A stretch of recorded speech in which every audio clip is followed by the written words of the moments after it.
이 손호정 대표님은 2019년 도전 K-스타트업 통합본선 특별상을 또 수상을 하셨습니다. 대학원생의 자격으로도 참가를 하셨는데 처음에는 이 대회가 좀 불공정한 게 아닌가, 불공평한 게 아닌가라는 생각을 하셨다고요? 네. 사실 대회에 나가봤는데 너무 잘하는 팀들이 많더라고요. 그래서 팀 간의 편차가 너무 심하다 보니까 너무 불공평한 거 아닌가라고 생각을 했었어요. 그게 제가 2018년도, 19년도 두 번을 참석을 했었는데 2018년도에 처음에 보고서 그렇게 생각을 했었거든요. 근데 잘하는 팀들이 있다 보니까 제가 어떻게 해야 될지 방향을 정확히 알 수 있겠더라고요. 그래서 하루하루 지나면서 진짜 제가 성장해 간다는 걸 좀 느낄 수 있었고 2018년도 대회를 이제 겪으면서 많이 배웠던 걸 바탕으로 해서 2019년도에 더 좋은 성과를 낼 수 있었던 것 같아요. 그래서 그런 분들을 잘하시는 분들을 경쟁자라고 생각하는 것보다는 가장 가까이에서 배울 수 있는 멘토라고 생각할 수 있으면 좀 더 빠르게 성장할 수 있는 기회가 되지 않을까 생각합니다. 우리도 사실 너무 먼 곳을, 너무 높은 곳을 바라보면 막막하기만 한데 오히려 같은 참가자의 자격으로 이제 함께 참여를 하는데 나보다 더 나은 점이 있다 하면 더 좀 빠르게 습득할 수 있는 기회가 됐을 것 같아요. 또 이승민 대표님은 2014년 경신대회 1위를 하셨습니다. 네. 이 교육부에서 주최하는 경진대회였고 이 창업 유망팀 300의 전신이라고 할 수 있는데요. 이 창업 경진대회의 시조새가 아닐까 하는 생각이 듭니다. 그런데 제가 들은 굉장히 놀라운 이야기가 하나 있습니다. 대표님 경진대회 때 이 심사위원님에게 혹평을 듣고 그 심사위원님을 직접 찾아가셨다고요? 네. 뭐 지금 생각하면 네, 좀 쑥스러운 얘기인데요. 네네. 창업을 해야 되겠다라는 마음가짐을 하고 나서 공모전에 나간 거기 때문에 그냥 공모전을 해보고 안 되면 말지라는 게 아니었기 때문에 혹평을 들었을 때 어떻게 하면 내가 더 잘할 수 있었고 어떻게 하는 게 더 바람직한 것인가에 대해서 고민이 많았습니다. 직접 물어보자 라고 해서 뭐 대부분 교수님들이 많으셨는데 교수님들이나 투자 활동을 하시는 투자자분들이나 아니면 업계 전문가분들에게 찾아갔었죠. 정말 그게 정말 많은 도움이 됐었고요.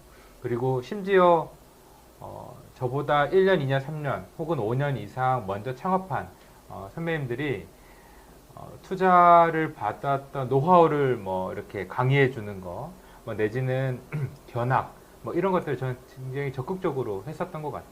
그래서 창업 준비를 1년 반 동안 하면서 심사위원분들, 기창업 선배자분들, 뭐 사무실에도 견학을 하고 그런 활동을 왕성하게 했었습니다. 네, 지금도 그렇게 하고 있습니다. 네. 그럼 그때 당시에 심사위원으로 계셨던 분과 혹시 지금까지 관계를 유지하고 계신 분이 있다면 어떤 분이 있나요? 뭐 사실 제가 찾아 뵀던 분들은 아직까지도 아주 저희 블루레오에 깊숙이 관여를 하고 계세요. 네.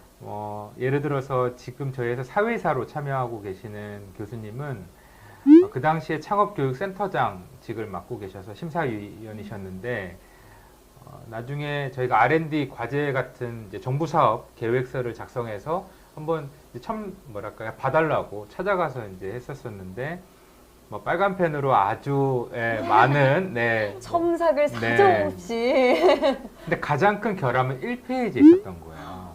1페이지에 제가 법인 사업자가 없었던 거죠.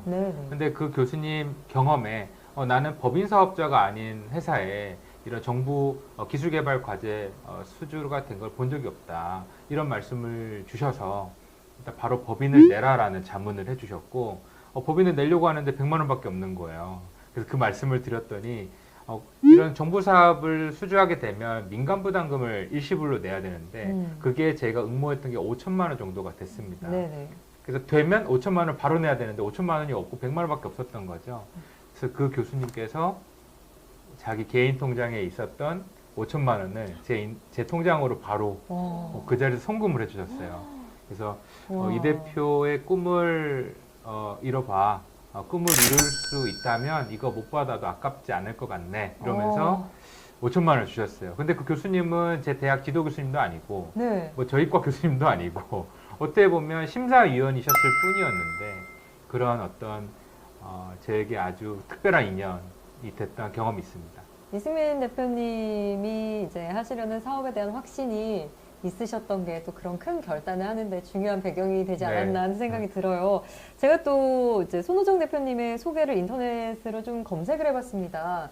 근데 또 스타트업 기업을 준비하고 있는 분들에게 이 지원 사업을 잘 활용해라 라는 인터뷰를 또 하셨더라고요. 네. 아마 또 이제 이승민 대표님이 방금 하셨던 말씀과 일맥상통하는 부분이 또 있는 것 같은데 이 부분에 대한 설명을 좀 해주신다면요. 저는 사실 창업을 하게 된 계기는 정부 지원 사업들이 많다는 사실을 알고 있었기 때문에 시작을 하게 된 거였고, 그 다음에 정부 지원 사업이 한 번 지원을 해서 이게 안 될 수도 있어요. 왜냐면 사업계획서를 처음 써보는 사람들을 원하는 만큼 정부 지원 사업을 이렇게 제 아이템을 잘 설명하는 게 쉽지 않거든요. 네. 근데 심사를 받고 평가를 받아보다 보면 어느 부분을 수정해야 되는지 알게 되기 때문에 설사 떨어진다고 해도 반복적으로 준비를 하면서 점점 이게 나아져가는 거를 볼 수 있으면 좀 더 준비가 잘 되지 않을까. 그래서 한 번에는 사실 저도 사업계획서 같은 거 제출을 할 때 한 번에 된다고 생각을 하는 게 아니라 이렇게 간단하게라도 작성을 해서 구체화를 점점점 시켜 나가는 게 중요하기 때문에 될 때까지 한다는 심정으로 네, 그렇게 지원하고 있습니다. 네. 뭐 이승민 대표님처럼 이렇게 가까운 분께서 정말 큰 믿음을 가지고 도와주시는 분들의 사례도 있지만 정말 많은 분들은 사실 손호정 대표님처럼 정부에서 지원하는 것들을 잘 활용하는 게 훨씬 더 큰 가능성이 있는데 정말 저희 시청자분들 중 많은 분들이 사업계획서를 어떻게 써야 할까요?에 대한 고민을 정말 많이 하시더라고요. 아무래도 이게 가장 큰 초석이 되다 보니까 이게 잘 성사가 안 되면 다음 스텝으로 넘어가기가 참 쉽지가 않잖아요. 사업계획서를 씀에 있어서 좀 대표님들만의 노하우가 있으실 것 같아요. 어떻게 쓰세요? 이제 과거로 돌아가서 네. 제가 가장 처음에 경진대회를 나갈 때 그 사업 계획서를 쓰는 게 일주일 꼬박이 걸렸어요. 일주일 동안 아무것도 안 하고 오로지 이거 하나만 고민해서 방금 이제 대표님 말씀하신 것처럼 계속 디벨롭을 한 거죠. 근데 그 당시 일주일 동안 밤새서 만들었던 게 저희 블루레오 10년 계획이거든요.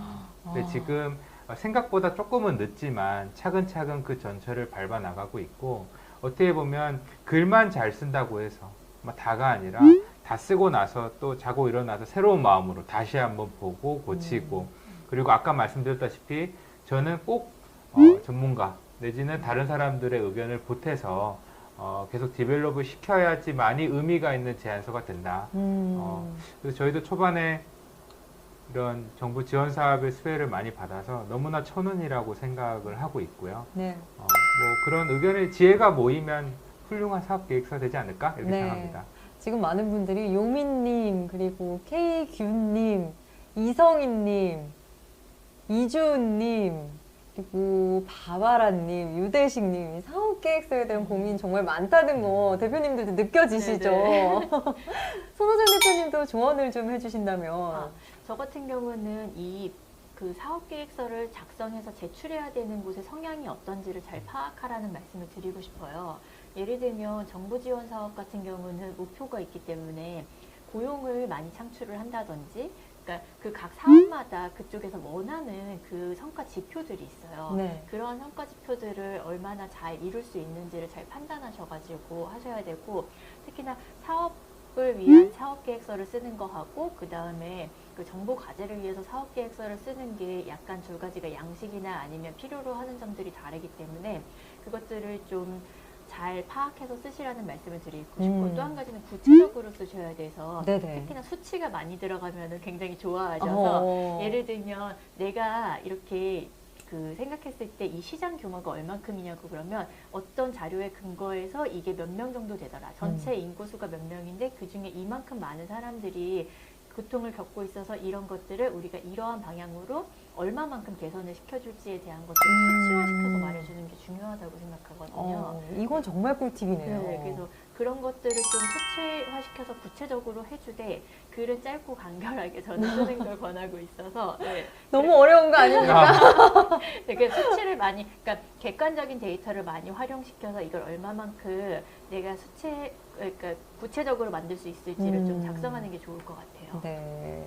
모든 데이터들을 좀 수치화시켜서 명확하게 하되 목적과 의도는 명료하고 간단하게. 네, 간단하게. 그러면서도 나의 호소력은 또 짙게.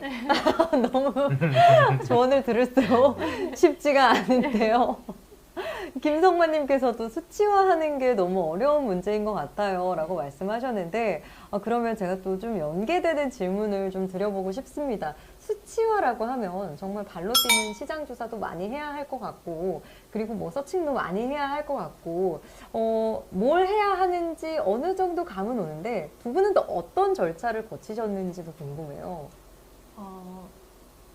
저 같은 경우는 그런 통계 쪽으로 굉장히 이제 잘 하시는 팀원분이 계세요. 그래가지고 그런 통계 데이터 같은 거를 잘 정제시키시는 걸 잘 하시고, 네네. 그 다음에 정부에서 나오는 데이터들이 생각보다 많아요. 찾아보시면. 그래서 그런 인구 분포라든지 아니면 그 보건 의료 서비스를 사용한 금액이라든지 인원에 대한 것들을 데이터들이 굉장히 구체화돼서 나와 있기 때문에 네. 그런 것들을 보통 생각하시는 것들이 대부분 다 구체화돼서 나온다고 생각해요. 왜냐면 정책에 반영을 시켜야 되기 때문에 저희가 유치원을 타겟으로 한다고 그러면 전국에 뭐 유치원이 몇 개인지 거기 다니는 학생 수가 얼마인지 그런 것들에 대한 데이터들이 생각했던 것보다는 굉장히 구체화돼서 나온 것들이 있기 때문에 네네. 잘 찾는 것이 포인트가 되지 않을까 싶습니다. 네, 또 질문을 이어서 드려보면 이제 피칭이 정말 중요하잖아요. 스타트업 기업을 함에 있어서 또 심사위원분들과 가장 많이 대면하는 부분이 또 피칭할 때 부분이기도 하고, 그래서 많은 분들이 나의 생각을 정말 좀 올바른 피칭으로 옮기는데 또 많은 어려움도 있고 궁금하신 부분도 있을 것 같아요. 이승민 대표님 피칭 정말 잘하셨다고 들었는데 노하우를 좀 아낌없이 전수해 주세요. 뭐 저는 사실 이렇게 하면 좋은 발표고 이렇게 하면 좋은 사업 계획서다 뭐 이렇게 말씀드리기는 어려울 것 같은데, 뭐 아까처럼 피나는 연습만이 살 길이에요. 사실 저는 그렇게 생각을 합니다.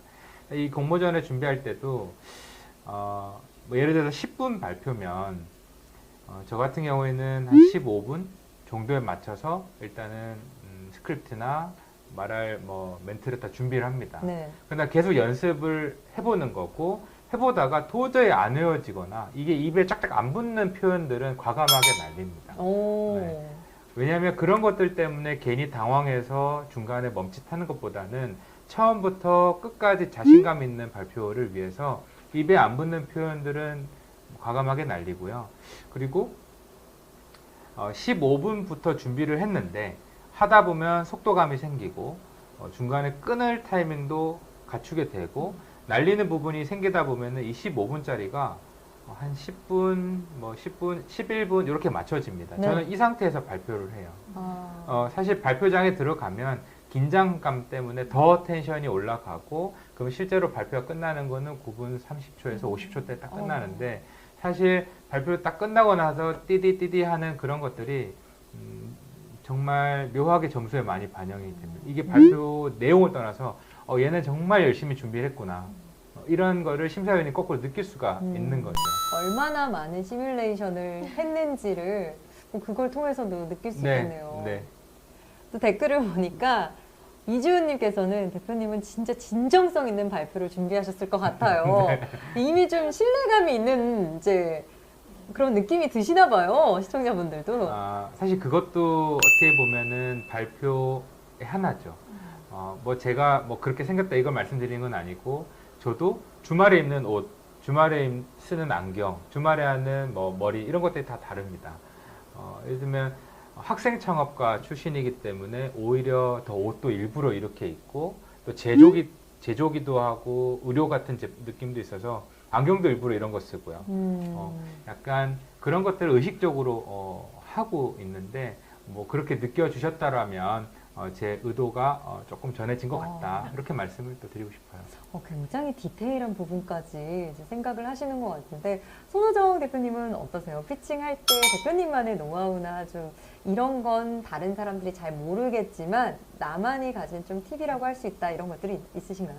저도 이승민 대표님처럼 연습을 굉장히 많이 하는 편이에요. 네네. 피칭하러 가면은 피칭 가기 전에 한 100번은 해보는 것 같고, 그다음에 사실 직원들 앞에서도, 그러니까 같이 일하는 팀원들 앞에서도 굉장히 많이 연습을 해요. 그게 저도 이렇게 아는 사람들 앞에서 새로운 거를 설명하는 것처럼 말을 하면 사실 굉장히 부끄럽고, 팀원들한테도 가끔 이제 좋은 모습을 많이 보이고 싶은데 이게 버벅거리거나 그러면 좀 부끄러운 부분이 있는데, 제가 아는 사람들 앞에서도 이거를 자신 있게 할 수 없다면 모르는 사람들 앞에서 하는 거는 더 떨리지 않을 거라고 생각하기 때문에 최대한 많이 연습하고, 진짜 옆에서 누가 툭 치기만 해도 찔락될 수 있을 정도로 네, 그렇게 많이 준비하고 가는 것 같습니다. 두 분의 공통점이 참 많으신 것 같은데요.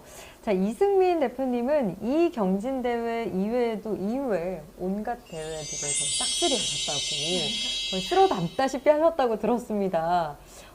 좀 진부한 질문일 수도 있는데, 비결이 뭔가요? 라고 대본상에는 나와 있지만, 이 부분에 대해서 정말 또 이승민 대표님 스스로는 굉장히 피나는 노력을 하셨을 것 같아요. 근데 어떤 부분에 있어서 가장 좀 집착적으로 준비를 많이 하셨는지 듣고 싶어요.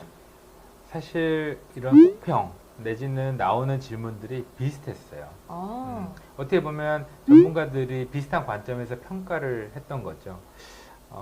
그래서 그런 부분들을 계속 디벨롭을 하면 할수록 자신감이 생겼고, 뭐 예를 들면 전동 석션 칫솔을 만드는 것까지는 오케이. 근데 만들고 나서 뭐 비즈니스를 어떻게 전개할 것인지, 그다음 플랜은 무엇인지, 뭐 이런 것 지속 가능성에 대한 어떤 그런 부분들이 질문이 많았었는데, 그런 것들을 잘 준비한 게 아무래도 수상에 아주 지대한 영향을 미치지 않았나 싶고, 저희가 처음에는 교내대회부터 시작을 해서 교내대회에서 좋은 수상을 하다 보니 이런 KC 스타트업 페스티벌에 나갈 수 있는 진출권을 대학으로부터 부여를 받을 수 있었고, 여기서 수상을 하고 나서 아시아 무대로 한번 국제대회를 나가보자. 그래서 국제대회를 나가서 또 수상을 하고, 아시아 무대에서 상을 타봤으니까 이제 또 더 넓히면 이런 식으로 이제 발전을 해 나갔고요. 그러다 보니까 이제 영어로 된 영문 사업 계획서도 나오게 되고, 그런 것들을 통해서 미국 수출도 하게 되고, 뭐 그런 연장선으로 성장을 한 것 같습니다. 이승민 대표님께 질문을 드렸을 때 공통적으로 나온 단어를 제가 좀 하나 들었는데요. 자신감인 것 같습니다. 그래요? 네. 이승민 대표님께서는 이제 본인이 스스로 피칭을 하거나 뭔가 사업에 대한 구상을 하실 때 굉장히 확신이 있으신 것 같아요. 제가 좀 맞게 본 건가요? 뭐 사실 발표자가 스스로 녹여져 있지 않고 동화되어 있지 않으면, 나도 이렇게 생각하는가 의심하는 게 느껴진다면 설득될 사람이 없겠죠. 그래서 그만큼 사업계획서나 발표를 할 때 연습을 해서 내가 이 내용에 녹여놔야지, 표정부터 말투가 마치 이렇게 나레이션 하듯이 쫙 나와줘야 뭔가 이 말과 내용이 붙는데, 말은 말대로 하고 내용은 내용대로 따로 놀면 표정을 포함해서 그러면 이제 들어오지가 않는 거죠. 네, 그래서 그런 부분을 저는 굉장히 중요하게 보고 있습니다. 이승민 대표님께서 이제 이렇게 얘기를 해주시니까 요즘 말이긴 한데요. 그 경진대회 짬에서 나오는 바이브라고 하죠. 그런 좀 바이브가 느껴지는 것 같은데 손호정 대표님도 그러시죠? 이 손호정 대표님께서도 이 미국 글로벌 액셀러레이터 테크스타즈에서 주최한 창업 경진대회 출전해서 1등을 하셨다고 들었습니다. 이 한국 대회를 접수하고 미국까지 영역을 확장을 하셨는데요. 이 대회는 좀 어떻게 나가게 되셨나요? 저는 사실 저희 제품이 국내 시장보다는 어떻게 보면 해외 시장에 더 맞는 제품이 아닐까 생각을 했어요. 치과가 너무 가까이에 많이 있기 때문에. 그다음에 국내 시장은 사실 치과 시장으로 봤을 때는 그렇게 큰 시장은 아니에요. 그렇지만 기술력은 좋고 제품을 잘 만들기 때문에 해외에 수출하기 좋은 그런 아이템이라고 생각하거든요.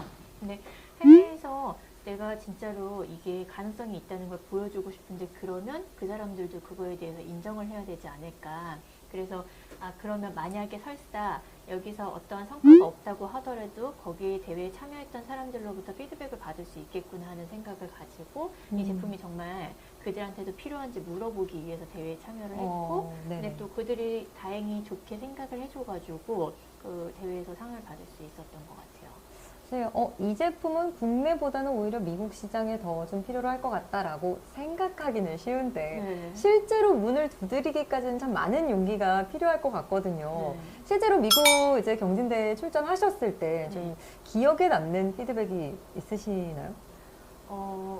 그 특허와 관련된 거를 굉장히 깊이 있게 물어봤었어요. 오. 그래가지고 저희가 준비를 생각했던 것보다는 훨씬 특허를 더 많이 준비해야겠구나. 약간 그런 생각들을 많이 했었고요. 네네. 그다음에 이제 댓글에 보니까 테크스타즈 1등이면 세계 진출이라고 하시는데 테크스타즈 자체가 굉장히 유명한 그런 엑셀러레이터 기업인 것도 맞고, 그다음에 저희가 미국에 가기 전에 처음에 이제 저희는 아이코어라는 프로그램을 통해서 3주 동안 미국에 가게 됐고, 네. 그 중에서 이 대회 주말에 이제 참여를 하게 됐는데, 지역에 있는 작은 대회이기 때문에 거기서 이제 그 단계들을 밟아 올라가면 결국 본선까지 갈 수 있지만 저희는 시간적인 제약도 있고 해서 네네. 그냥 지역에 있는 대회에 참여를 했었던 거고요.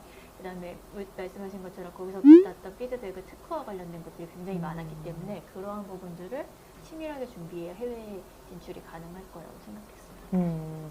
또 제가 댓글을 보니까 이홍은님께서 해외 수출하려면 유통 과정이 어떻게 되는지도 좀 궁금하시다고. 사실 대기업이 아니기 때문에 이런 과정도 스타트업 기업을 준비하는 분들의 입장에서는 좀 막막할 수 있거든요.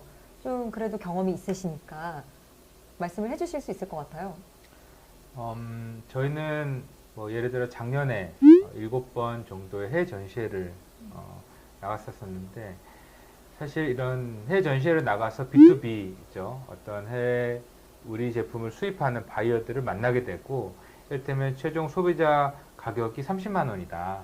그렇고 하면 B2B 가격으로 그 유통업자 내지는 바이어에게 뭐 반이나 뭐 합의된 금액으로 제품을 이제 공급하게 되고, 그 바이어와 함께 앞으로 유지 보수 혹은 AS 정책 이런 것들에 대해서 합의를 보게 됩니다. 저희 같은 경우에는 많으면 2단계 정도의 유통 채널을 거쳐서 적으면 2단계 정도가 되는 유통 채널을 거쳐 소비자한테 전달이 되는 것 같아요. 어떻게 보면 수입하는 담당이 있고 소비자에게 판매하는 담당이 있는 것이죠. 디스트리뷰터, 리셀러, 이렇게 보시면 될 것 같아요.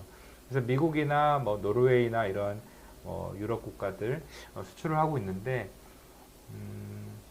참 처음에 뚫는 게 쉽지가 않았습니다. 그래서 가장 중요했던 거는 레퍼런스를 가지고 나가는 거냐, 아니면 아직 수출 경험이 전무한 상태에서 나가는 거냐, 그게 바이어 입장에서 중요했던 것 같습니다. 그럼 그런 좀 높은 진입 장벽이라고 해야 할까요? 어떻게 좀 넘을 수 있게 되셨나요?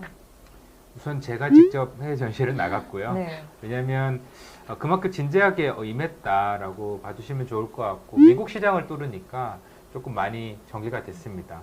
사실 수출 실적이 전무했을 때는 그냥 전시회를 나가서 어느 국가든 바이어를 만나가지고 제품을 팔 수 있지 않을까?